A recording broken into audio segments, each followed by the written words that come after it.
What is up, everybody? It is Guy Smiley here, and welcome back to another mock review.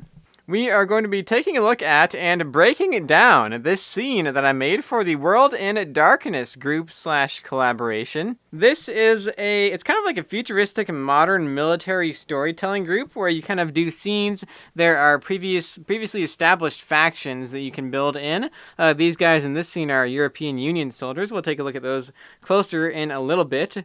But I wanted to show you guys exactly how I made this scene. I have not changed anything from when I took the final photo of this scene a week ago. And as you can see, you might think that you need to have some big setup to get a picture as good as I did for this scene. I'll put it on the screen right now. Not to toot my own horn, but I am really happy with the way that picture turned out. And, my setup here is very haphazard. You don't need a lot of stuff to get a picture that looks that good. I just had this Lego box sitting around here. I haven't built this set yet, as you can see. And I just sat this here so the light wouldn't be coming in through this direction. It would only be coming in through the window, and then, of course, a little bit would come in through the top to kind of light it up a little bit more. And what I did was the entire room was dark except for this light right here. And so I just turned this light on like that so that light would be coming in, shining in through the window of the scene. It would look kind of like there was a dawn, a raid going on, like the sun was just coming up outside. Even though that would be a little bit not very realistic, they would probably be doing this kind of a raid at night, just because they wouldn't want to be discovered, But I think I was willing to kind of like sacrifice a little bit of realism for getting a really good picture that looked really, really good and was really nice to look at. Originally, I did use that light over there. I tried to take the picture with that light on, but it didn't look really good. It didn't really have that cinematic lighting that I really wanted for this scene. And I just want to interrupt the video for 1 second here, because this is the perfect chance to actually show you guys how different lighting styles can make a big difference in the way a scene actually looks. So if you look at the first picture here, what we have is the light is coming from a specific direction in the scene. I positioned my light just outside of the window in the scene to the right actually. So the light is flowing in through the window, and it looks like it's actually daylight coming in through that window there. And then in the second picture here is what we have is more ambient lighting. I just had my room light on for this picture. I did not position any special lights outside of the window. So the scene is just kind of lit with ambient light. You can't really tell where it's coming from. There could be lights on in the room itself, or there could be lights on outside. You can't really tell in the scene, so you don't really get that cinematic look there, which is what I was really trying to get with this scene. So as you can see, here's the side-by-side comparison of the two pictures. They both look good, but I actually do really like the cinematic look and the more realistic look that the one with the light positioned directly outside the window has. And then I actually just balanced this umbrella here. I didn't even attach it to anything. As you can see, it's kind of falling down now. But that just kind of filters the light so that the light coming in through the window is not super harsh. You don't get a lot of really harsh shadows. This background here is something that I had just laying around. I actually had this part already built from a previous build that I did.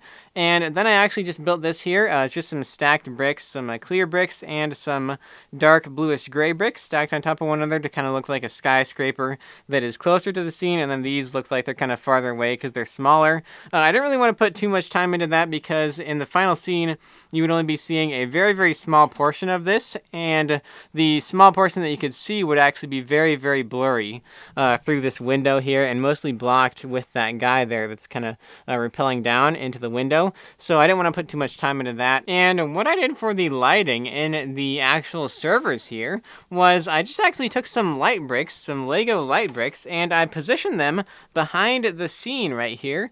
And I put some bricks behind them so they would actually stay on, holding the button down. And then I actually just shined them right in the back of these servers here so that all the transparent pieces, as you can see right there, would actually be lit up with the red light from the light bricks. And that looked really, really cool. It kind of gave it an ominous feel, like maybe the servers weren't on at the moment, like they were in power saving mode. And of course, remember that it was actually completely dark in my room when I was taking this picture, apart from this light right here. So although you can't really see the lights right now, that was how I actually got the lights to be visible, was because it was actually very dark in here, so you could actually see the red light very, very well coming through these servers right here. And if you're wondering why the scene is on top of this box here, it's because the premise of the scene is actually that these guys they were dropped off on the top of this building, and they are actually rappelling down to like the 30th floor. And this building is a very, very tall skyscraper, so you wouldn't be able to see the ground outside the window. So that's why I raised it up a little bit, and then I built the forced perspective background the way that I did. I don't really know if that came across in the final scene though, because the background was so blurry. So looking at this scene on a clean background now, I'm going to show you guys all the details of the scene, and I think I'm just going to actually like pretty much disassemble it on camera so you guys can actually see the little techniques that I used everywhere in the build. So what we have first on the side here is we have some really cool kind of futuristic technology, because this is meant to be like a futuristic technology research and development facility. And I used some of these UFO helmets here for some futuristic helmets that they're working on. And then I have this crate here for the actual to hold the helmets, and this is actually a design that I made for a police mech that I made a long time ago. You guys probably remember that build. And this is a really cool design, so I figured I might as well just use it and not change it at all for this scene. And then we just have a cargo crate here on the side as well. The stickers kind of wore off on this crate here over time, but it actually looks kind of cooler now than it did before, actually, because the worn stickers kind of give it a more realistic look, I think. These wires here, these actual tubes, are not actually attached to anything. They're just kind of laying there, and going underneath the table, there wasn't really any need to attach them to anything, so you can just pull those right out. Those are just some long pieces of flex tube that I had laying around.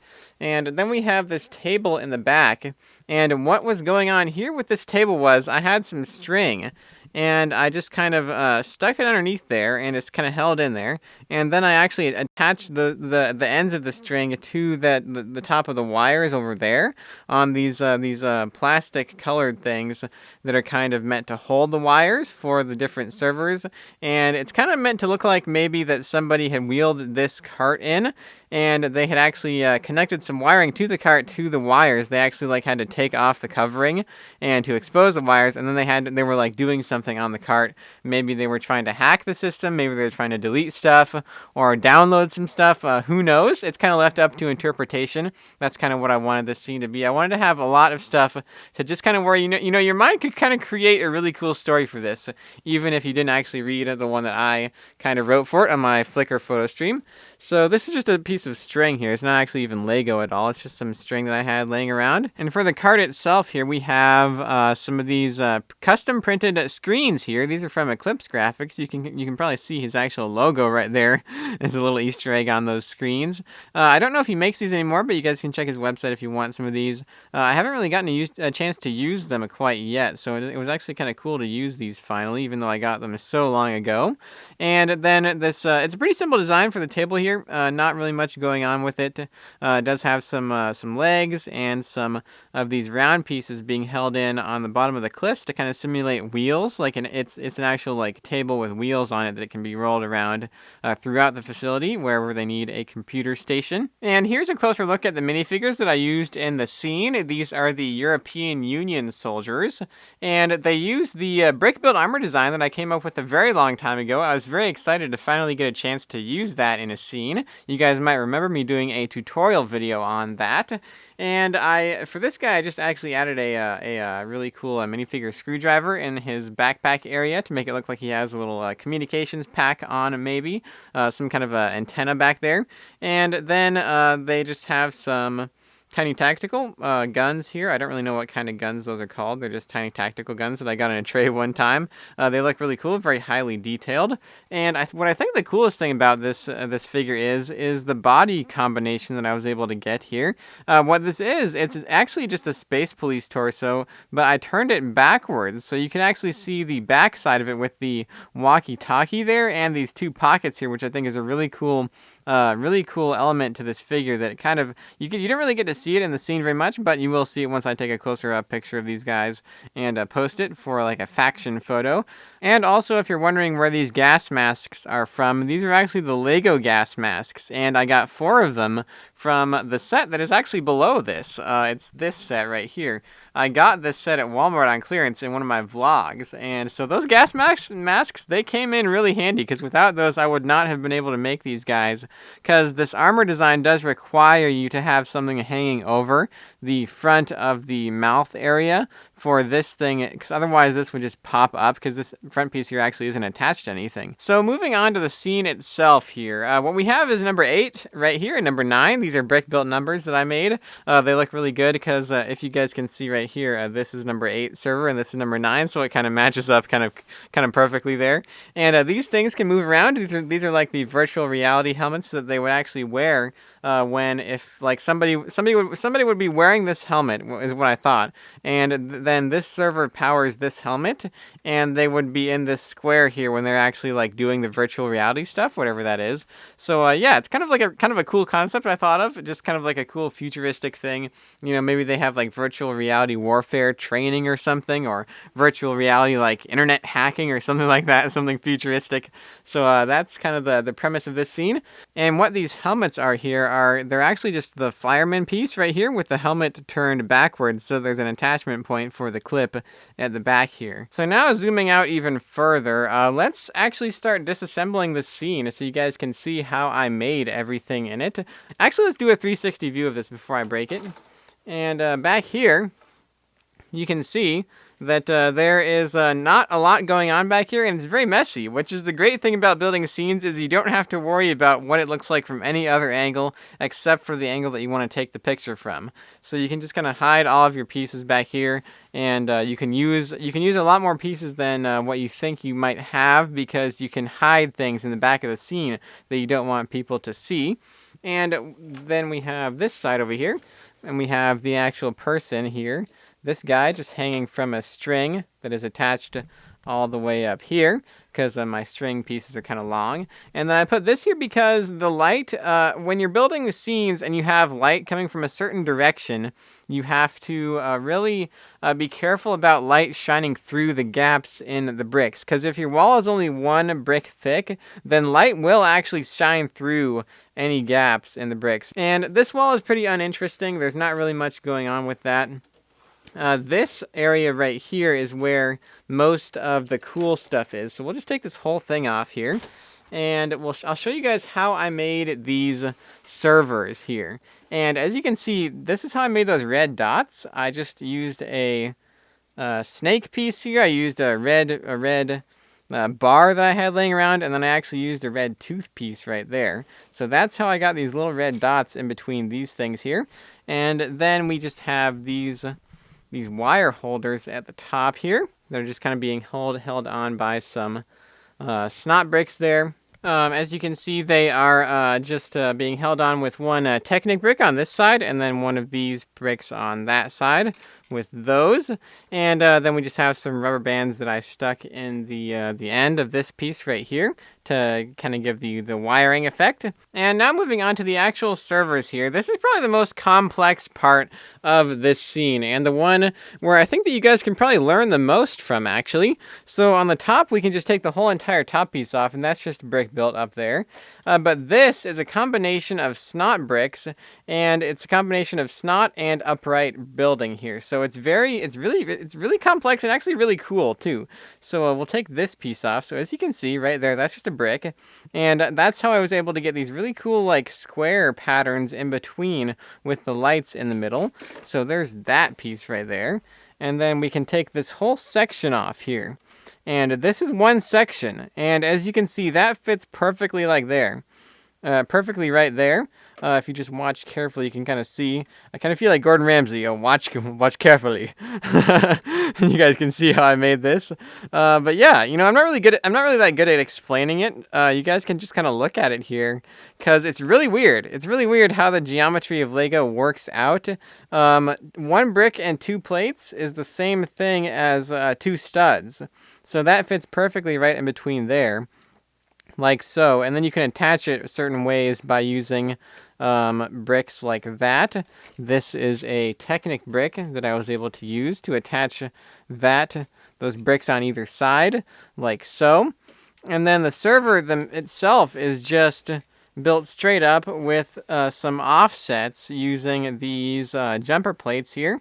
As you can see, this is in line with the studs right here, and then these are actually 1/2 plate back with the jumper plates there.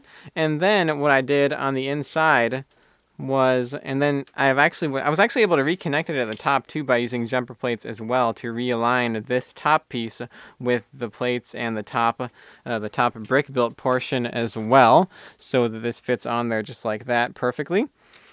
And what I did here was I just kind of took some rubber bands and I put them on the inside here to make it look like there's wiring going from one part of the server to the next. And then these are just some normal Lego window pieces here, and those worked out perfectly for that. So then we can take off this whole section here of the server, and it kind of falls apart very easily because they're just mostly just 1x1 plates stacked on top of one another to get that really cool kind of different colors of the lighting of the server. And then this is built the same way, with this whole section right here being built like this, with some really cool geometry in there, so it sits perfectly right in between there.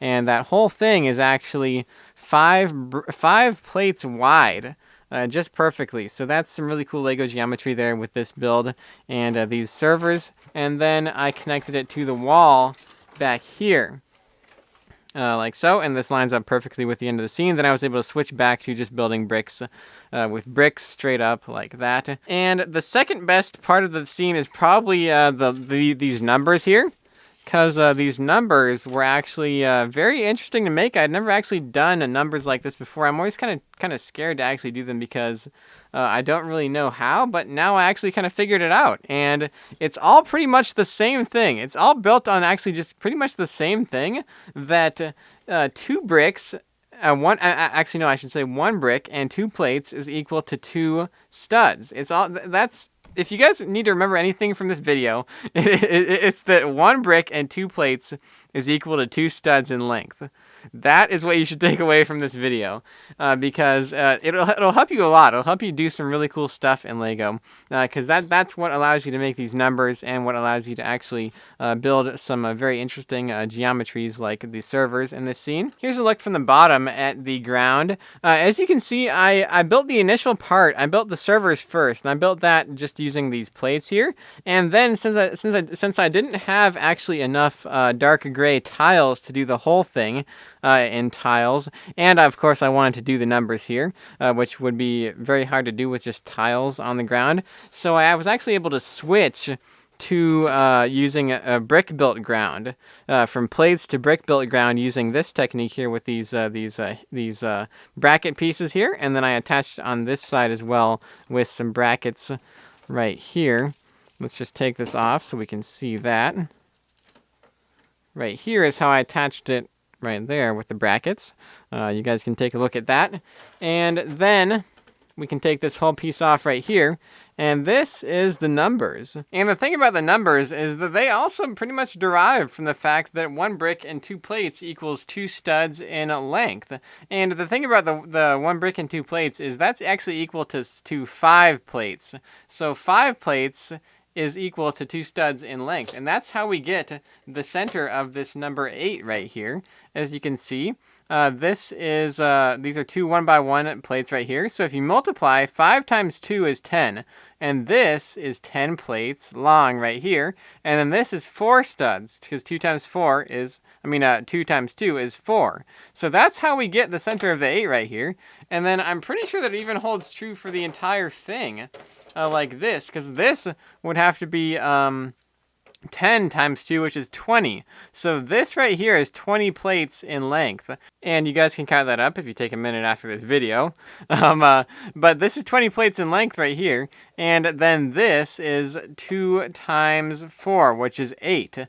And this is 8 studs in length. So just memorizing that simple fact can actually allow you to get a lot of really cool combinations and different geometry in your Lego creations. Because without that fact, that's what allows me to get these these really thin lines on this 9, because otherwise I would have to just use bricks here and use like 1 by 1 white bricks, and then this line would be thicker than this line, and it wouldn't look very good. It would just look like, you know, doing stuff like this, it kind of adds, it makes your creations look more complex, I should say. And then if they look more complex, then they look cooler, I think, you know, because stacked bricks just doesn't look that cool. But if you can do stuff like this, it really adds a lot more visually interesting stuff to your scene. Because, you know, people are kind of looking at this and they're like, how do you do that? How do you get those thin lines? It doesn't look like Lego anymore because it's not all bricks just stacked on one another. So that's kind of the key takeaway from this video, I think. So be sure to leave a comment down below with your guys' thoughts on this scene and this video.